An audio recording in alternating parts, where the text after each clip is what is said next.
What's up, everyone? How's my audio? Let's see who's on. Damn, a lot of us are here. Nina, how are you? Welcome to the group. This is your first virtual hangout, and I see you there. Ronnie, hello, Ronnie. Hello, Vinny. Let me start inviting some people on screen. And audio's on point. Thank you. I'm trying actually using this Logitech as my video, and I know it had it. What's up, bro? I've never tried the audio in the Logitech, but it's I guess it's good. So we'll go with that. Is it wireless? I see it's wireless. Huh? It's wireless? USB? The thing you're wearing now? Oh, this is wireless, yeah. Yeah, that's cool. Yeah, this is just so that I don't have the feedback. I prefer the Bose noise cancellation headphones, but I can't find ones that cover the ear that are not wireless. So then I just got these, and they work good. I mean, they're not as comfortable as the Bose, but it is. How's it going, Prem? Nina, can I invite you on? Let's see. Ronnie. You guys let me know if you want me to invite you on so you can talk. All right. So what's up, everyone? Coming along, working, getting the items done, lists done. You got the whole drive-through mic and everything, Prem. Look at that, air traffic control. You know, back in the day when I used to play online gaming. Ooh, Turtle Beach. What are those Turtle Beaches? What? All those Turtle Beach headphones? The headphones, yeah. I have no idea. Oh, anyhow. Is that what you call it? No, it was just a brand. There was a brand at Turtle Beach. Oh no, Logitech. There was a very short time that I thought that Call of Duty Modern Warfare was my path to success. Call-in? What's your call-in? Yeah. So I invested in all that. But anyhow, okay, who else is joining? And we got like 2 more minutes to crank this up. This Nina, Vinny, Prem. Josh. Nice. What is that, Prem? Trinidad drink. Does that mean, is that healthy? Is it even healthy to consume, or? It is. Oh. Interesting. What's up, Josh? All right. We can start. Is that a cat? Yeah. It's bringing everything to the table. Oh my God. I have no idea. I thought you were at Starbucks, Prem. No. I pinned you to be a dog guy. You're a cat guy? Anyways, let's talk about Amazon. Oh, yes. Well, we got 1 minute for the small talk before we start. I revised my process. What process? I started revising the buy box process because there were certain things in there that was just driving me nuts. So I kind of start from scratch. For the buy box process, what do you mean? Like the wholesaling buy box process, because I was missing, there was some void in the process, and I was going nuts trying to figure out who's doing what. So now after reading that book, I had posted on our group a few days ago. Mm-hmm. There was some tips in there as far as being clear on the job description and such. So I'm actually going to do all that process steps, give it to my VAs, tell them where in here they're going to be responsible for it and how they play in a big role, just so they can be more aware of their importance in the role. Oh, that's awesome. And they're gonna look for products based on, the percentage you'll get the buy box. Is that why you're calling it that, or? Well, I mean, there's a process for researching suppliers, how to scout them. Okay. How to Yeah, definitely. all the funky junk, yes. Standard operating procedures. Yeah, that's awesome. Yeah. Yeah, processes are the way to go. It'll simplify your life. I mean, when you're creating them, it's the bane of your life. But I've never met anyone that just gets super excited about creating a process. I'm sure they might be out there, but they're probably the same people that like, no offense to forensic accountants, but people that like that kind of stuff. But I don't know. I really don't like it. My newest kind of strategy is I'm trying to create processes that will train VAs to create processes. to be out some of that, because technically anything that you do more than once, you should be looking towards doing that. That's But definitely. yeah. Okay, so it's time to get going. So let's see what we're talking about. Nina, I'll try to invite you on screen in case you want to take it, but we shall begin. As Taz said earlier, who's not even on, by the way, Taz said we will have a hard stop at 1. So just to be considerate of everybody's time, because it is in the middle of the day. So I see some cool things going on. Amazon Brand Registry 2.0. I thought, what is that noise? Somebody's giving some feedback. Is that Prem? No. Okay. Amazon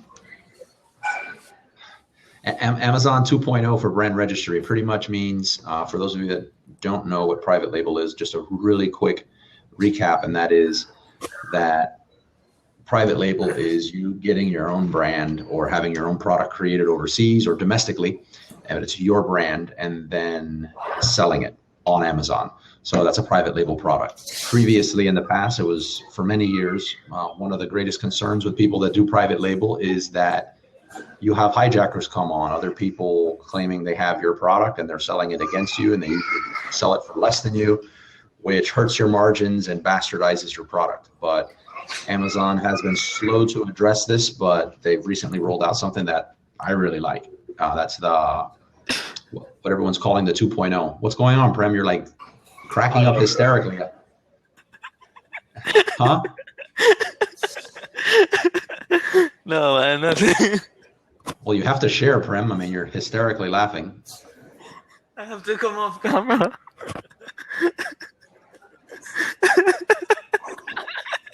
All right. Can you come off audio too? I know how to fix this. Hold on. Here we go. There we go. All right. So that's it in a nutshell. Let me put the link if you guys haven't seen it, but what is going on? It is brand registry. Brand registry.amazon.com. And you can go there to get your product registered and everything like that. They ask for the serial number of your registered trademark. Every now and then, and I'm not sure why, but I'm starting to look into it. When you begin the process of your trademark, they give you a serial number. If you can get that serial number, even if it's in the pending stage, it does look like they'll accept your request. I don't know right now how to get that serial number early, but the information they ask for is the actual serial number and not the other codes you get once your trademark is approved. Let's see who else. We got some people joining. You guys chime in when you get here. Oh, Taz is here. Let's do this invite on screen. So yeah, brandregistry.amazon.com. If you have a private label, definitely go in there and do it. If you're already brand registered, I guess the jury's kind of out on this. People that are brand registered, they're like, I'm grandfathered in, I'm good. Let's just leave it at that. That's one way to do it, and perhaps you're right.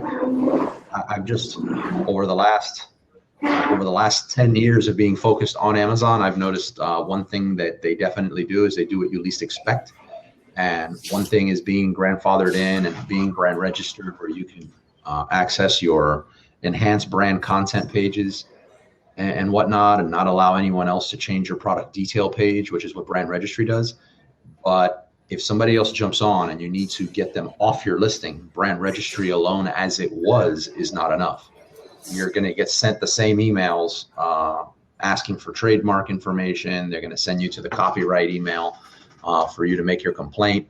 And I strongly suggest not waiting until that happens and then be like, okay, let me get a trademark, because the process can take a few months or up to 6 months for the less complicated ones. So I like using a service called trademarkia.com, but there's a ton out there. You could find a bunch. Trademarkia is not let me put the link in here. Trademarkia is not the cheapest one. I like it again. I don't know if I've said this before, but I like it again because people can challenge your trademarks. And if you have a brand, if you're just trying to satisfy Amazon's criteria is one thing, but if you have a brand and you want to protect it, what you're trying to do is make it stand up in the world. on its own 2 feet, and that it's if you have a company that you later on want to sell and you want the asset of the trademark to be valued at anything great, then you're going to go ahead and need to do that. Okay, who else? Somebody else joined. What happened here? Taz, it says we're incompatible again, my man. That's crazy. Cool thing. Invite me again, Carlos. I had to switch to Safari. All right. Let's see. I should be able to go here and hit invite. There. I just added you again. Let me know how it goes. Another cool thing, Amazon video ads. The majority of my relationship with Amazon has to do with the Vendor Central side. So Taz is coming on, my man. Fresh Air. How do you always stay so like you just came out of a GQ photo shot?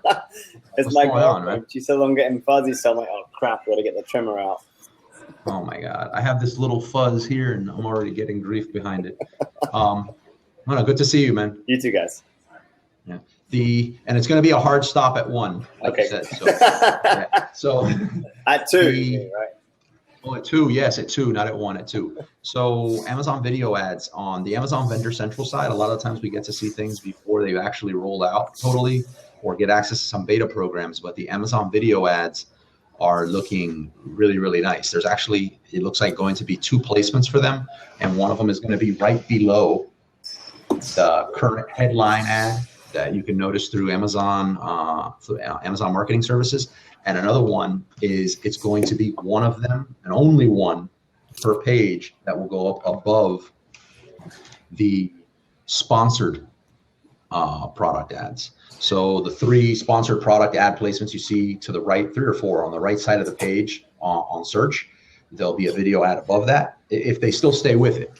And there'll also be a video ad right below the current headline ads. I don't know the duration, Prem. I would say any ad that you're going to run on Amazon should be 30 seconds max, especially if it's like an advertisement. It'd be different if it's like the thumbnail on your product page, because the longer they stay there, the better. But 30 seconds is quite a long time when you're watching a video and you want to convert someone on a sale on Amazon. So yeah, I don't know, Prem. Hopefully it's as long as 30 seconds. Who else has jumped on? Jim, what's up, Jim? How's it going, Steve? All right, so that's Amazon video ads is what I wanted to bring up. Amazon brand registry was another one that we just talked about. AMS. My vendor managers are telling me from Amazon Vendor Central that AMS is something that is going to be released to Seller Central like in the next 3 months. So just that could mean 3 years with Amazon. So don't start like making plans on it. But I thought it was really cool and they sounded very confident on it. And normally when they talk about stuff like that, it's just like, maybe we heard, and this was like, no, this is my vendor managers. Okay. Yeah. So because I have a friend that works at Amazon, so I'm going to try. She just started working there a couple months ago, so I'm going to try and figure out where she works to see if I can start getting some information out of her. Yeah, that'll be good. I mean, you wanna anybody in the manager level that has anything to do with like product pages or purchasing or anything like that, and they hear a lot of the stuff. But what is AMS? Nina wants to know. AMS stands for Amazon Marketing Services, and it is a way. So once you're on Amazon Seller Central, you get access to a type of advertising to advertise your own products to increase sales, called sponsored products or sponsored ads. Then if you want to take it up a notch, kind of, if you will, Amazon has another service for running ads, which is called AMS, which gives you access to the same sponsored ads, but in addition to that, headline ads and display ads. And a lot of other cool little features that come with it, like brand detail page, analytics, basket analysis, and then depending on the type of AMS account you have, different things after that. Like if you have an AMS for Kindle, you have access to certain things. One for Vendor Express will give you certain things. Vendor Central will give you certain things. So there's a bunch of things like that. Also, let's see. I hope that answered. If not, just definitely ask a lot more questions, Nina, and I'll try to answer. Another cool thing is I've mentioned to you guys before, even if you're not really into Amazon self-publishing, that's fine, but you do understand the importance of ungating on Amazon. And when something gets gated, you'd rather have been ungated and never use it than be gated and never be able to get in. And Amazon has a vendor central side of things when it comes to self-publishing. And I'm told that it is going to finally be gated after many years, and that it will be gated for quite some time. But if you guys want to go there and just fill out the application and get approved, I strongly suggest it, because if later on you choose to, Prem, you want to go ahead and put the link in there? You already know what I'm talking about with the advantage. If you want to get approved at that later date, I think it's going to be close to impossible to get approved for this. It's called Amazon Advantage. One of the benefits of it is, say you become very knowledgeable with Amazon self-publishing. I use it a lot for my marketing agencies, and that is when we work with other people that put books out, it's a way for you to position yourself as a distributor of your books and not just the author of your books. And for Amazon to issue purchase orders for your books rather than you selling the books directly. So there's a lot of advantages on it. It can give you access to a lot of cool tools through Amazon Advantage just for your media products. Prem, are you going to put the link, or he's not putting the link. Okay, let me try to pull it up real quick. And then I will paste it.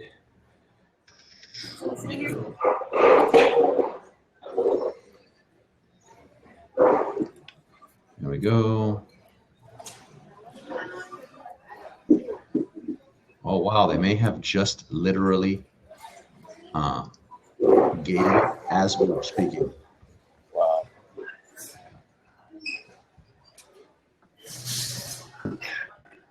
Try this. Amazon Advantage. Amazon.com. Oh, there we go. All right. Perfect. I would really jump into this one if. All right. There we go. It's a long link. All right. Yeah, so there's the link. It's for Amazon Advantage. They're going to ask for basic information. This is something you can have. There's no issue with having this account and a Seller Central account. You don't have to use the same login. I like to use the same information just to keep it clean, and you don't have to establish another business and stuff like that. But it's a program you're going to want to at least get ungated for. And you don't hear many people talking about it. But what else? Can you guys hear me? Because I lost like all audio. No, I can hear. I lost it. Was okay.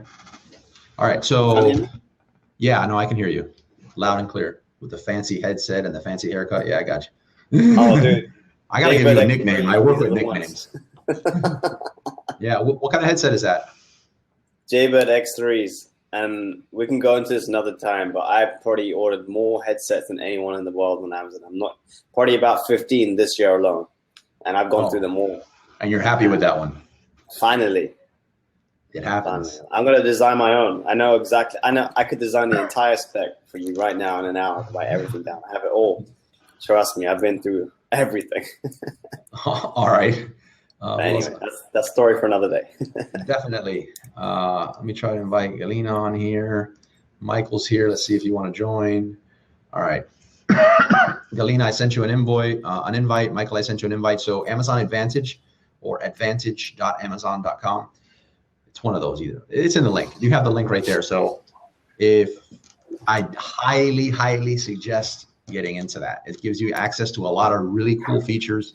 If you fill out the information and do it right now, it's almost instant approval. So like by the end of the day, you could be done with this. I would make it a priority. Put it like this: gating it's implied that gating is imminent.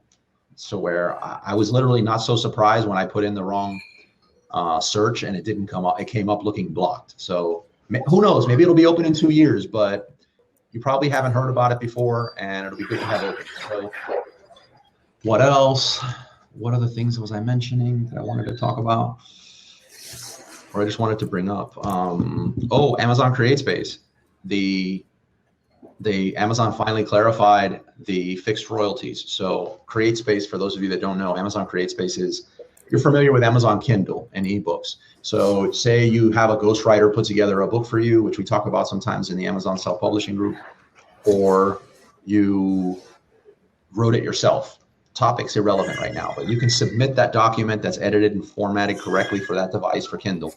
And you could have your Kindle, hold on, Stuart Webster. Hey, Carlos, can you see that I am listening? Stuart, let me look, Stuart. Yeah, it sees it. I see that you just joined. How's it going, man? So you submit that document, and within a few hours, you have an ebook that's available for sale on Amazon. Well, with Amazon CreateSpace, that same document tweaked a little differently, or now through Kindle, it looks like they'll reformat it and make it good for Kindle. For CreateSpace, you can get Amazon CreateSpace, which is you will have a book available for sale on Amazon. And if someone buys your book a few hours later, Amazon will print it, bind it, and send a paperback edition of that book to the person that bought it, which is like freaky awesome if you're into that. For me, I'm just totally nerded out about that. But what happened was in that previous setup was that Amazon sold the book. The book would be shipped from and sold by Amazon, obviously, because there was no inventory. They printed the book on demand as needed, and sent it to the customer. But now you were always able to order author copies though. So an author copy is you have your book and you want to order a copy of it for you as the author to do whatever you want. It's like awesome for events. Like say you want to pass out a book to everybody you're speaking to, or it's definitely an impressive thing to see on the bookshelf. I mean, that's you as the author, like that'll never get old. So the author copy will run you like $1.85 to like $2.25 USD, depending on the length of the book, the color, and a few other factors, but super affordable. And that's for like one copy. You don't have to buy like 10,000. So that's for one copy. Then you could get those books, but that's it. Like you couldn't list against that ASIN. Like you couldn't compete against Amazon for what they were selling it for. And Amazon, typical Amazon, they sold it for a price higher than what other people would be competitive with in selling it. Like Amazon's cool with selling 5 books a year, whereas you'd be fine with greater volume, So what happened now is Amazon changed the rules a little bit, and that is you can get your author copies, and now you can list against them. You can compete against them for your books. So you can get your books and sell them. Now, the reason this is a really big deal is that sounds like, oh, you're competing against Amazon. They're going to cut you on price, and they're going to take the box back. They might. As a matter of fact, I bet on it. But here's the beauty of it. When you do something through Amazon CreateSpace, Amazon pays you a fixed royalty. Regardless of what it sells for, they pay you a fixed royalty on that book. So if they chase you down on price, which is what they're doing with other people's books that are out there, that's not going to affect your royalty. What it is going to do is, because it's dropping to a more competitive price, is you're going to get more sales. And when you get more sales, you're going to come up better in the bestseller ranking and start getting more organic eyes on it, which just gives you even more sales. You see where I'm going? So their question was Amazon going to keep fixed royalties on the Amazon CreateSpace books now that we could list against them? And the answer is yes. So anyone that is into Amazon self-publishing, or you're working with anyone that does Amazon self-publishing, this is a real game changer for people that are into that. That was a mouthful. Okay. Starbucks water is good too. I can't think of the other stuff. How about you guys? Like what's working for you? What are you up to? Yes, advantages for publishing, Nina. I'm going to pick on somebody now. Taz, what are you doing new? How's it going? I am okay. Well, I have a crazy week this week in terms of the amount of tasks I put out. So when you put those goals down, I was like, crap, I put 12 things down, and I added another 2 of them to Evernote during the week.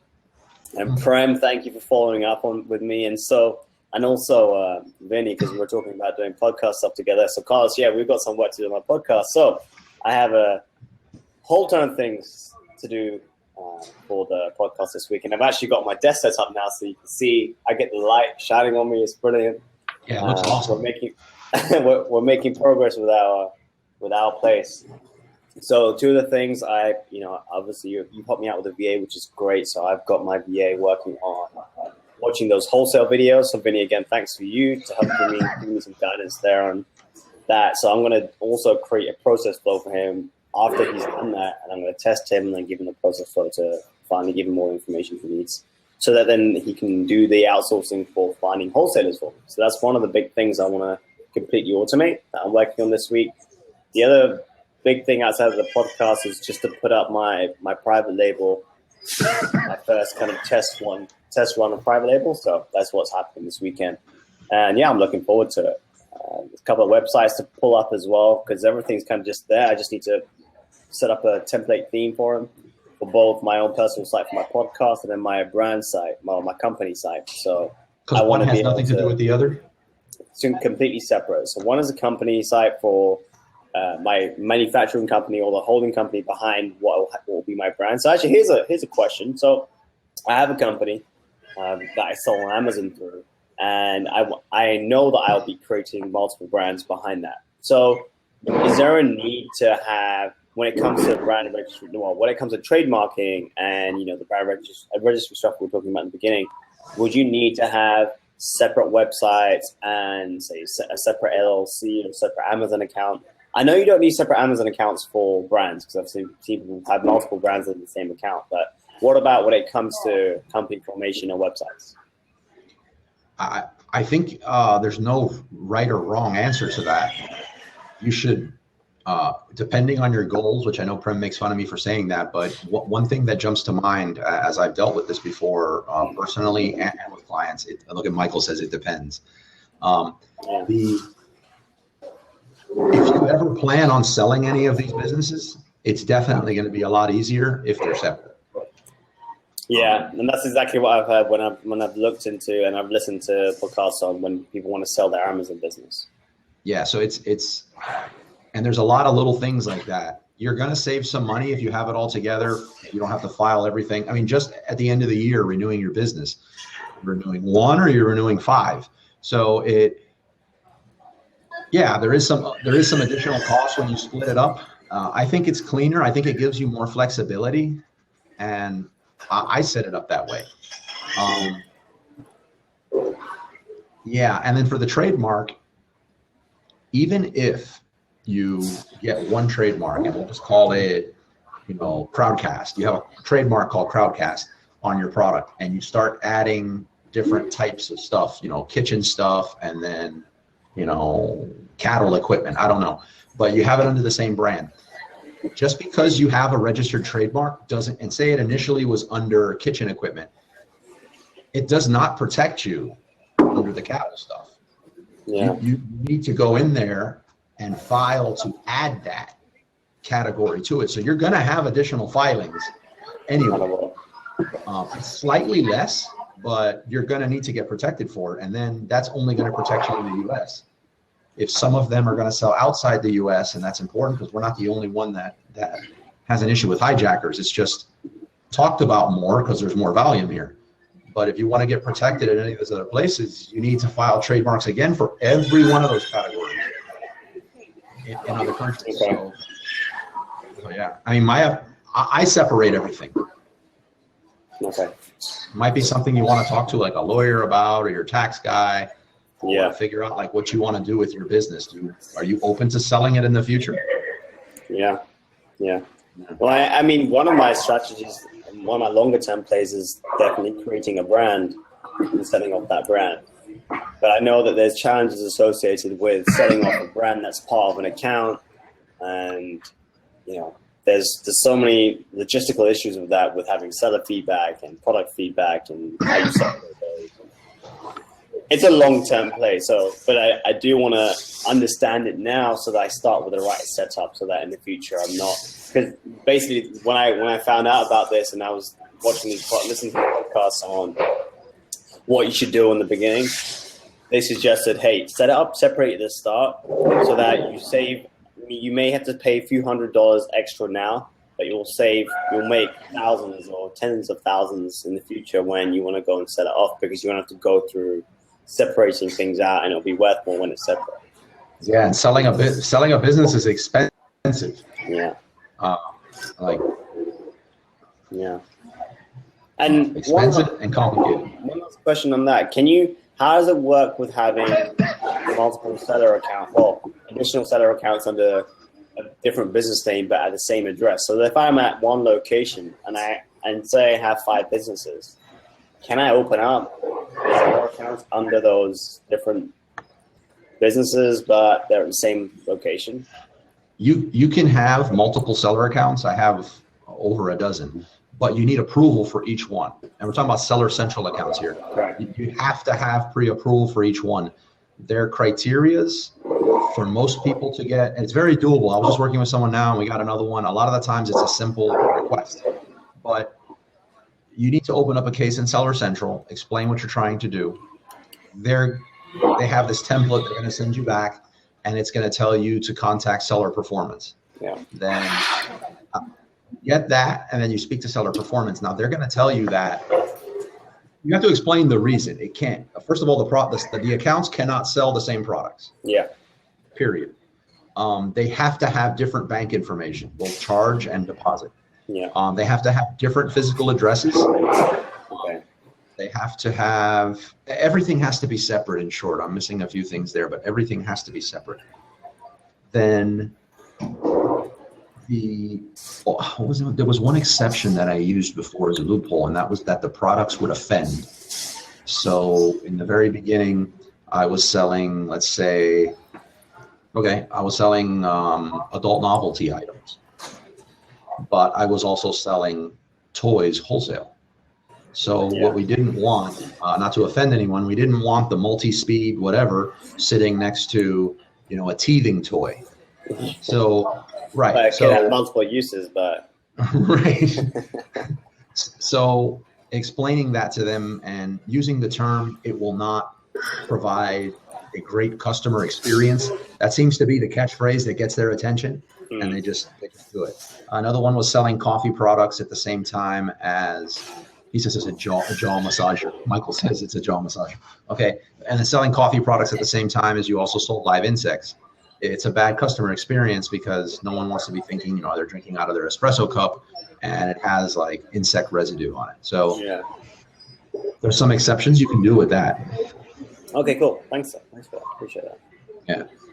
What about anybody else? Vinny, you said you're redoing some of your processes. Yeah, I'm actually. Can you hear me?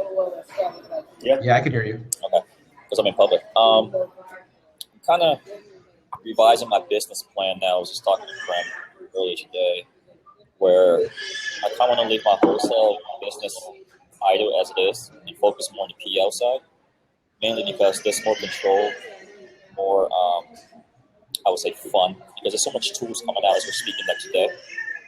And wholesaling, there's too much fluctuation as far as pricing, products going out of whack, not selling, driving prices down. Don't tell Ramon that. Huh? Don't tell Ramon that. Is he all about that? Ramon, yeah, no, Ramon's about anything. Ramon wants to make money. We just have a little inside joke, which is, I want him to go to private label, and he's loving the sweet spot he's in right now with wholesale. So that's all. Sorry, go ahead. And aside from that, I'm thinking about pivoting just the activities, the 80-20 that I'm doing on a daily basis with my business. So you are thinking about going to a private label? I'm not thinking about going. I'm already in it, but I want to put more focus. Okay. I'm going to put more focus in it and actually analyze that data. Aside from that, if I do take my attention away from wholesaling, I want to put more attention on private label and opening additional Shopify stores as well, because that could be a side residual type income thing as well. Sounds awesome. Did any of you guys see the post yesterday? Going on to a different topic too, the recent change with Facebook regarding linking pages to groups. Yeah. No. Have you guys done that yet for your pages and groups, or who here? Does anybody here man or do a page and a group for their business? Either of you guys? I have a lot of pages. But I had a debate actually. I was doing some research on whether to have a page or a group, and Really? Both, and actually multiple groups, depending on your business. Yeah, because that's what I want to do for the podcast. At least is just have a. But I thought I'd just have a group for it. But yeah. The thing is with your page is where you can build up your audiences for your ads. Yeah. So kind of look at the page as your hub. You can't build audiences off your group, not yet. I have a feeling with the link they just did, that's coming. But Okay. yeah. Well, what Jim advantages has do a you group see? and a page. Huh? What advantages do you see with these two linkage? Like, what kind of ideas are brewing in your mind right now? Oh my God, yeah. A lot. Well, some advantages, just like the immediate ones I'm noticing, is you don't have you don't get a ton of engagement on a page unless you do a lot of work on it. And you want, this is not true in all cases, okay? But normally you don't see a ton of engagement on the page, but you do want engagement on the page. So with a group though, you do a post and nearly anyone can see it. And if you run the group, you can actually make it to where everyone gets to see it. So that there's a huge advantage in that. Okay. Now linking the two together.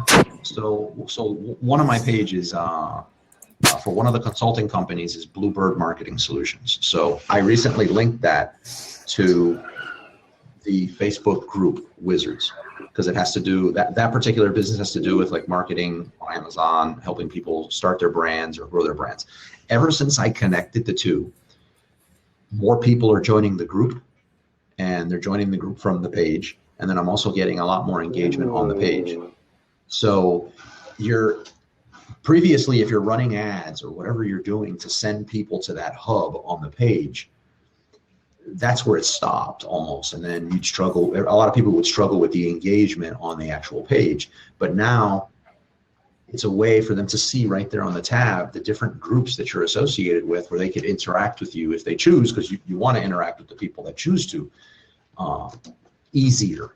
So I've noticed a dramatic uptick of engagement on the page, and I've noticed a lot of people, all right, Vinny, batteries. So that battery's dying. So I've noticed a lot of people coming to the group now from the page that previously were just on the page. And I would do posts and they may want to see it, but they didn't get notified unless I ran ads. So that's one advantage. Some of the other ones are things like, you guys have seen that I've been playing around. I've been testing for the last 6 months with different brands. And now I'm starting to mess with it a little bit on mine. These little, hopefully you guys don't think they're annoying, but these little polls, they're called live reaction polls, which has, it comes through as a Facebook Live, but it has a background, and there's a whole bunch of different types of polls. The only ones I've done were kind of like vote polls, but you could do one, let's say, rather than vote. Michael said, Gary V said that OTT is coming to Facebook, and what is it? And does it mean for small business marketing, will there be arbitrage? Huh? You lost me with OTT. OTT is an abbreviation for over the top, but it's kind of another method of streaming. It's basically streaming, but I don't know what they mean specifically by saying that's coming to Facebook, because OTT is in my industry, because I work in the cloud and the internet. OTT is things like Netflix and basically taking everything away from cable. So cable is dying out, and OTT is supposed to take a massive loop. It's supposed to explode at some point really soon, and this is to do with also live TV, like live events, like things will be streaming less on cable and more, they call it over the top. So yeah, well that's happening now. I don't know if you guys have downloaded it on your TV, but I have the Facebook app on my TV now. No. And yeah, Facebook has their app on the TV, and then any videos you see during the day, I'm doing this a lot. Like I'm on my videos and I'm like, oh, I want to see this video ad, or I want to see this, and I just save it because I don't have time to watch it right then. And then what happens is when I go home, which is never, and I sit down in front of the TV and I turn it on, I'm going straight to the Facebook app and I'm able to watch all my videos on the TV.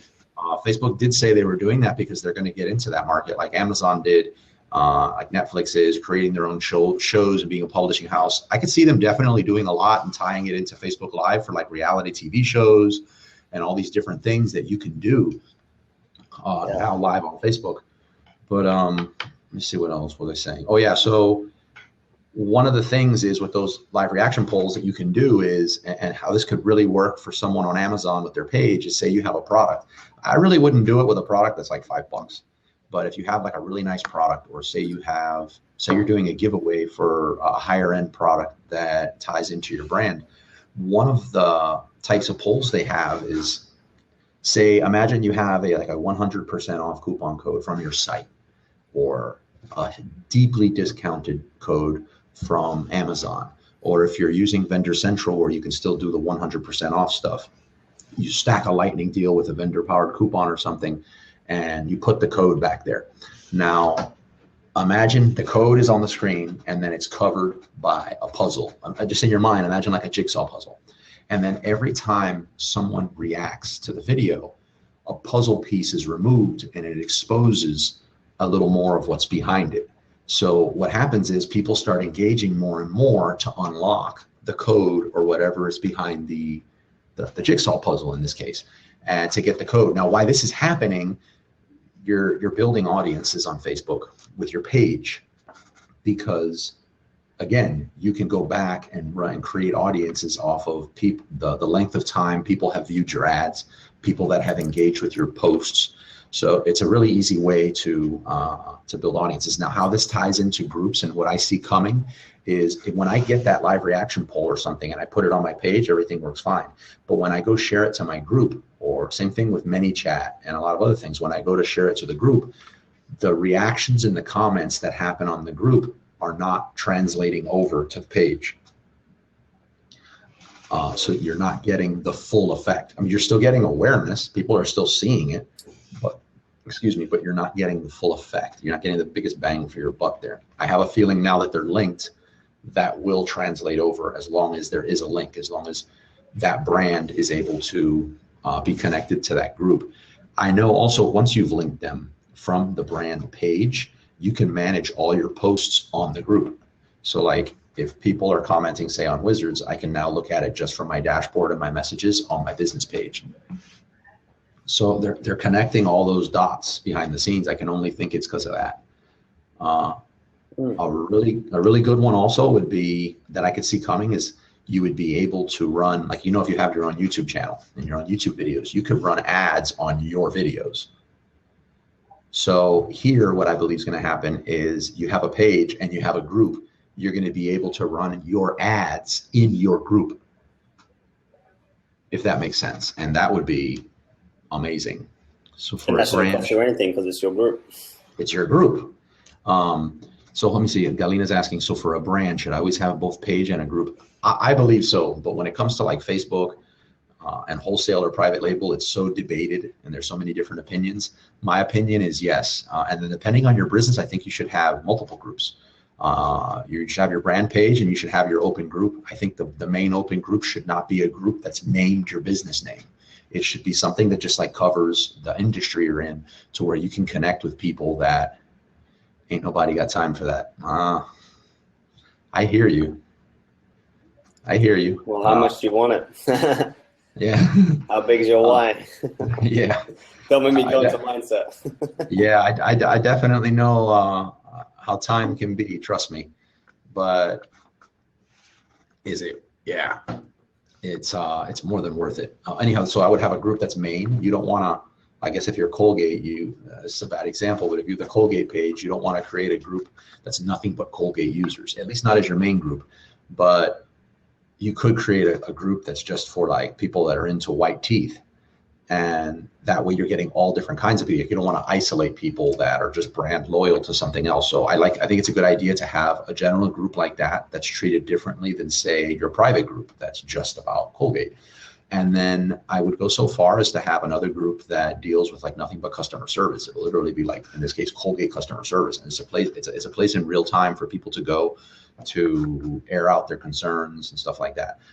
Depending on your business, if you want to have like a private paid group or like an exclusives group or a VIP group, if you have any of that kind of stuff you want to have people unlock, then yeah, so you could go on and on with the groups. I'm a huge fan also of, I guess you could call them what would be a good name for them? But basically they're temporary groups. So when I have certain projects going on, I will just throw up these groups. And then when the project's done or the need's gone, I disband the groups. So event groups, sure. And what works on that is, again, with a group, when you put a post out there, you do a live video, then everyone gets to see it. You don't have to boost an ad for everyone to see it. So if you're doing something new in your company, and say I have a few of the people that are handling some of the marketing stuff, and I'm letting them know, like, hey, this is the stuff that I'm working on. You should probably start reading about it, because I know another month or two, this is what we're going to start doing. I can do all of that in one live video from my phone, from wherever. I don't have to get super impressive lighting and all this stuff here. These are people that work for me, and I'm done. I'm done. So there's big advantages to groups. That's my opinion. I'm with you, man. I'm with you. Yeah, Galina. So Jim, how many groups do you have? Oh, Jim's got one. Jim's got a really nice group. Jim, share your group if you want. I think it's super cool. It's like a do-it-yourself type thing. I follow it.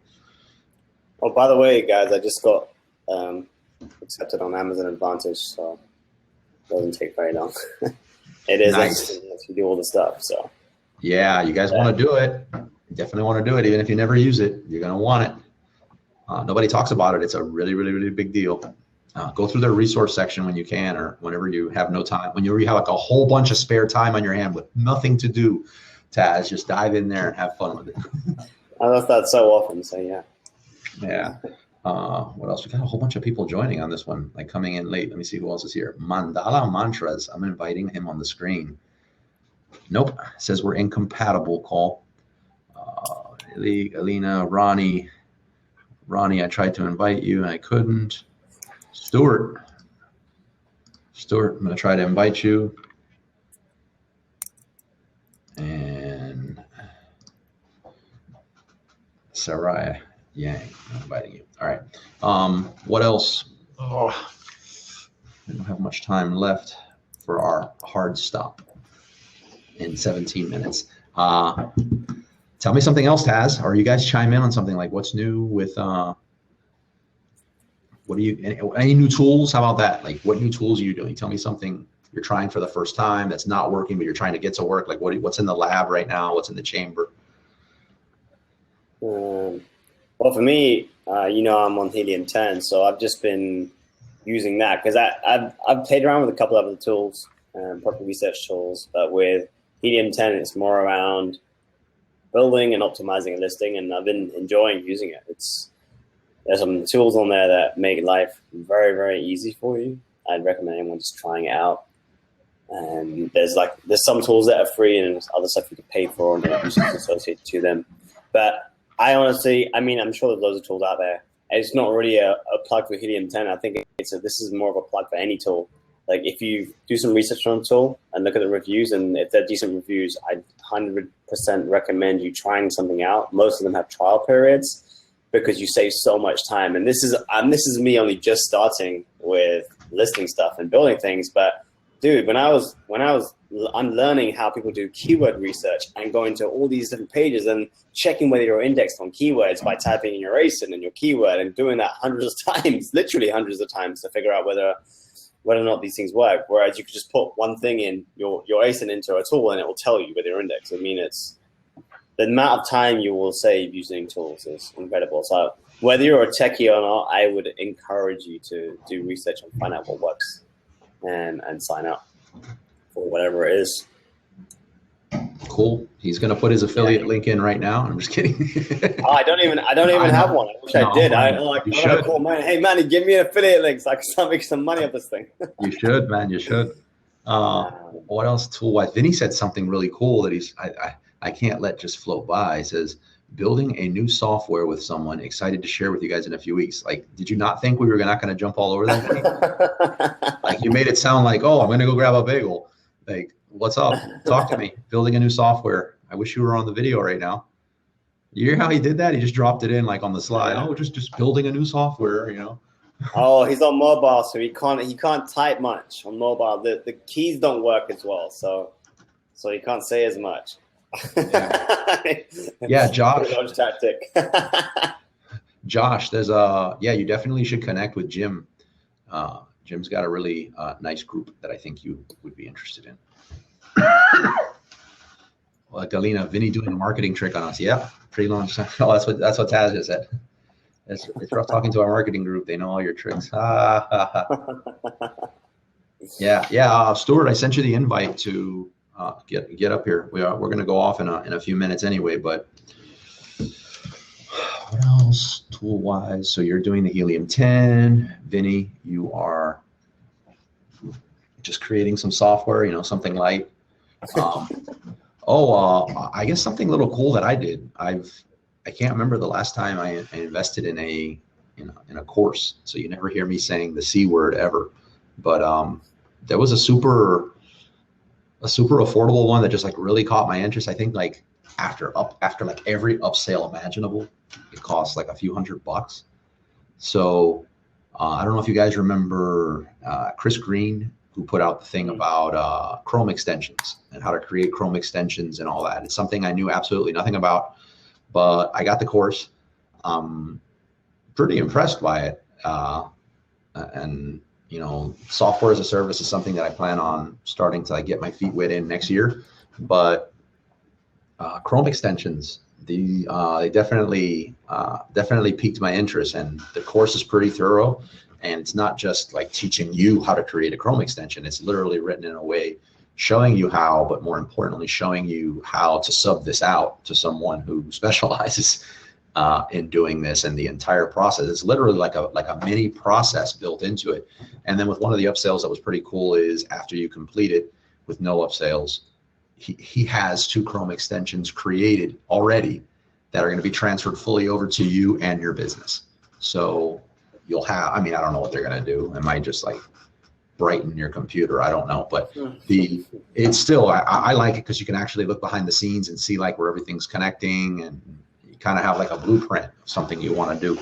But that's something new I'm looking on. And then Taz, I don't think I've replied to your text yet. It's been a brutal week. Podcast. Yeah.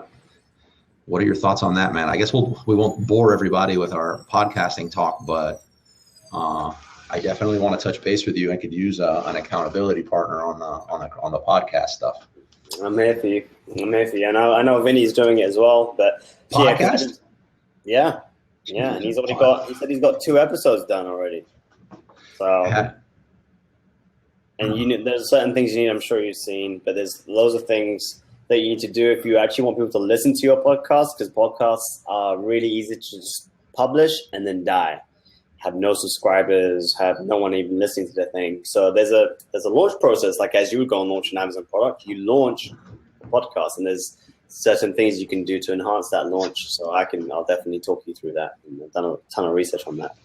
So and it isn't that complex either. It's just about preparation and getting some big names on. So I know you want some big names, so I'll definitely be one of your first few to help you with that. Joke. But no, you want to have a lot of episodes queued. And anyway, we can get into it. We'll get it. Yeah, I'm looking to get some stuff from the guy, something Ravencroft or something like that, having to do with podcasting. Yeah. Well, yeah, we'll definitely we'll talk shop on that stuff later. Yes. Waiting for your podcasting. Yeah. Michelle, you said waiting for your podcasting. I'm thinking you're waiting for mine, right? Not Taz's. I'm going to go with like you're waiting for mine. That sounds better to me. I'm going to have at least 1 subscriber. If I die, we die together. Oh, man, I'll be subscribing to yours immediately. Yeah. Oh, God. And then they tell you, like, listen, and I guess it makes sense because everything, like with Amazon or whatever, when you first do something, it's just not what it doesn't look the same when you're doing it a year later or whatever. Yeah. So I'm dying to like do it, get past that, ugly stage, and look back on it and not want to like bury my head under the sand. Everything looks ugly till you actually go into it and figure it out.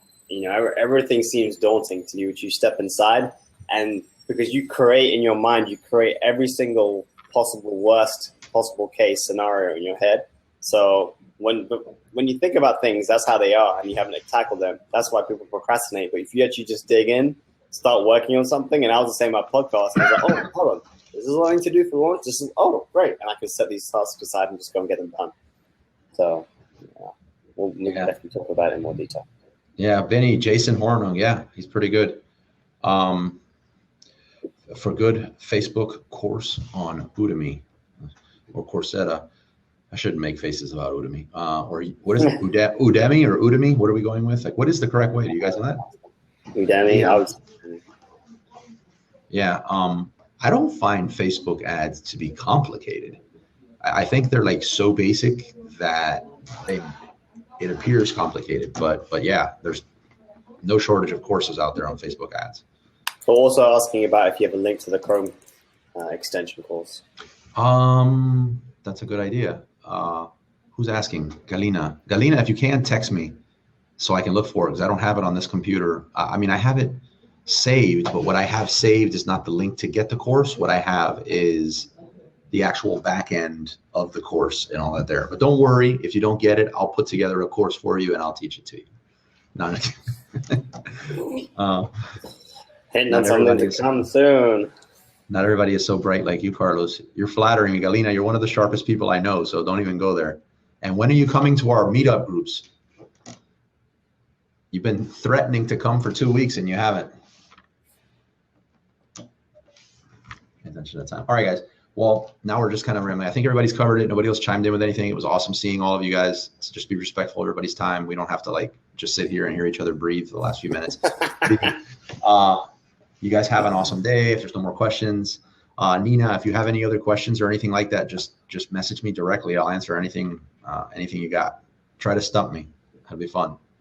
I know some podcasts that are actually video hangouts and they repurpose the audio.